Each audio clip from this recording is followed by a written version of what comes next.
Mister ladies மெய் என்பவர்களுக்கு உங்கள் பாரம்பரிய வைத்தியர் உங்கள் ராஜசூரியன். அற்புதம் ஆனந்தம் மெய் என்பர்களே. நிறைய இப்ப பெண்களுக்கான பதிவு இது. நிறைய பெண்கள் இந்த மார்பக பிரச்சனையால் அவதி வருகிறார்கள். ரெண்டு விஷயம் இருக்கு. மார்பக நோயும் வந்துடுது, மார்பக புற்று பெண்களுக்கு வர்றது மெய் அதிகமா, மார்பக வலி, அதே மாதிரி மார்பக பற்றாக்குறை.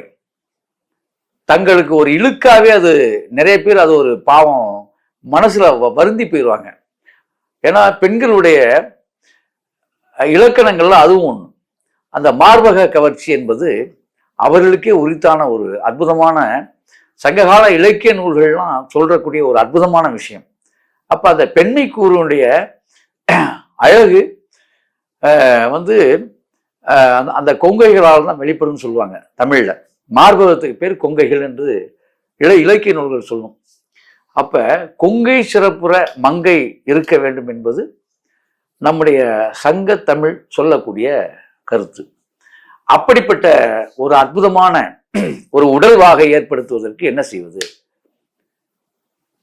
அந்த பெண்களுக்கு மார்பகம் திரண்டு திரட்சியாகவும் சிறப்பாகவும் இருக்க வேண்டும் என்றால் அவங்க உணவுக்கு, அதான் இன்றைக்கு நிறைய உணவு கலாச்சாரங்கள் வேற வேற விதமா போயிடுச்சு. அதனால கவர்ச்சி தன்மை முகக்கூரே மாறி போய்விடுது பெண்களுக்கு. பாவம், ரொம்ப இளம் பெண்கள் எல்லாம் வேறு விதமா இருக்காங்க, முதுகன்னிகளாக மாறி விடுகிறார்கள்.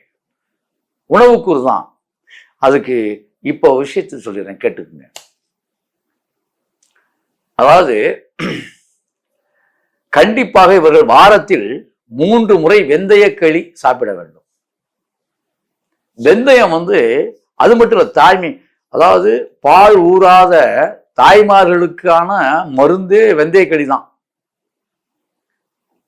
வெந்தயக்களி தாய்மார்கள், குழந்தை பால் கொடுக்கணும்னு ஆசைப்படக்கூடிய தாய்மார்கள், குழந்தைக்கு பால் இல்லை என்று ஏங்கும் தாய்மார்களுக்கு கூட இந்த வெந்தயக்களி சிறப்பான ஒரு அமிர்தமா பயன்படும். ஆமா, இதை விட வெந்தயத்தை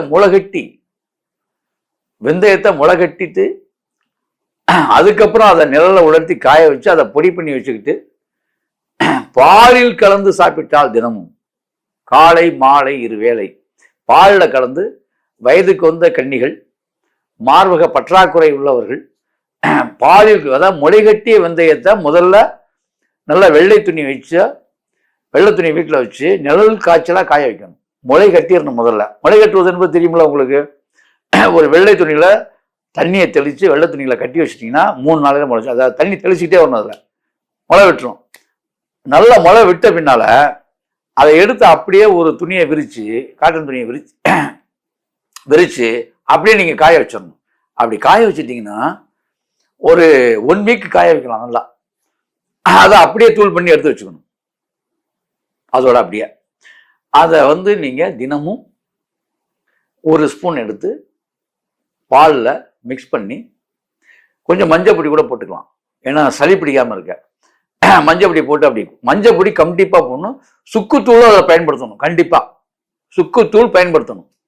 அந்த பால் காய்ச்சும் போதே சுக்குத்தூள் பயன்படுத்திடணும். அப்புறமேல இந்த வெந்தயப்பொடி அதில் போட்டு அதுக்கப்புறம் ஆற்றி குடிச்சு பாருங்க. அவ்வளோ அற்புதம். காஃபி மாதிரியே இருக்கும். காஃபி தான் அது. அவ்வளோ அற்புதமாக இருக்கும். இதை 2 வேளை செஞ்சீங்கன்னா மார்பகம் திரளாக வரும். 1. 2வது பூச்சிக்குளியல்னு இருக்கு, பூச்சி சூரணம். அது என்ன அப்படின்னா, இது அந்த இரத்தத்தினுடைய அளவை அதிகரிக்கக்கூடிய உணவுகள்ல இதுவும் ஒண்ணு.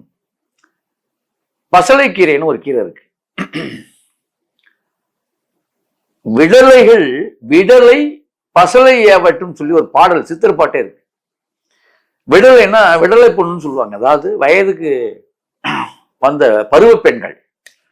இவர்கள் பசலை கொடி வாரத்துல 1 நாளாவது பசலைக்கீரை சாப்பிடணும். கீரை உணவுகளை அதிகமா எடுத்துக்கணும்.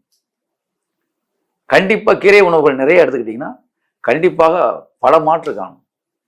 அதே மாதிரி உளுந்தங்களி வாரத்துக்கு எந்த நாளுமே 1 உளுந்தங்களி,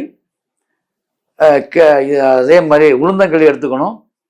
அதே மாதிரி கம்பங்களி, கம்பு இருக்கு இல்லையா, கம்பு வந்து பெண்கள் வந்து கம்பங்களி ஒரு நாள் எடுத்துக்கணும். கம்பங்களி, வெந்தயக்களி, உளுந்தங்களி, இந்த 3 களிகளும் தொடர்ந்து எடுத்துக்கணும். 48 நாள் 1 மண்டலம் எடுத்துக்கிட்டா கண்டிப்பாக மார்பக கோளாறும் வராது, மார்பக பிரச்சனை வராது. மார்பக சிறுமை உள்ளவர்கள் பெருமைப்பட்டுக் கொள்ளக்கூடிய அளவுக்கு மார்பகம் திரண்டு விடும். அப்படிப்பட்ட ஒரு அற்புதமான ஒரு வசீகர தன்மையை உங்களுக்கு உண்டாக்கிறோம். ஆகவே பெண்களே, நீங்கள் வந்து நான் சொன்ன அந்த 3 களிகளை தொடர்ந்து சாப்பிடுங்கள். அது மாதிரி இன்னொரு விஷயத்தை சொல்லிடுறேன். தேங்காய்ப்பால் வந்து நீங்க எடுத்துக்கணும்.